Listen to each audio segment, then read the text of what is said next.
Nëse njeriut i del gjumi natën, këra me flejt po, duke flejt del gjumi, dhe pastaj e vazhdon gjumin përsëri. Nëse del gjumi natën, këtu e ki një mundësi, dhe e ki një shans që ki mundësi me shfrytzu. Tha Muhamedi sallallahu alaihi wasallam, nëse dikush bjen me flejt, dhe i del gjumi natën, pa plan, pa alarm, pa kur gjo, pa nevoj, i del gjumi natën, le të thot, la ilaha illa Allah, wahdahu la sharika lah, lahul mulku wa lahul hamd, wa huwa ala kulli shay'in qadir.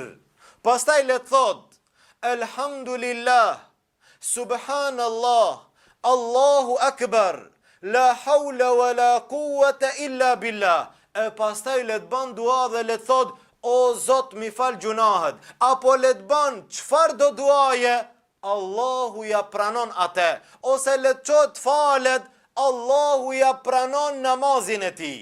A kjo është një shans dhe një mundësi që në këtë rast duaja pranohet. Namazi nëse falesh, namazi pranohet, në gjithë falemi. A ne falim namazin, a kemi garancë që namazi jonë është i pranum?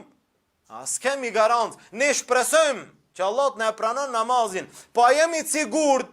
Nuk kemi të sigurt, është një rast që ka siguri dhe garancë. Nëse falesh, Allah ta pranon. Nëse bën dua, Allah ta pranon. Nëse del gjumi natën, nëse të ka dal gjumi natën, jo mas namazit sabahut, natën nëse del gjumi dhe bën dua, Allahun këtë rast e pranon duan e besimtarit.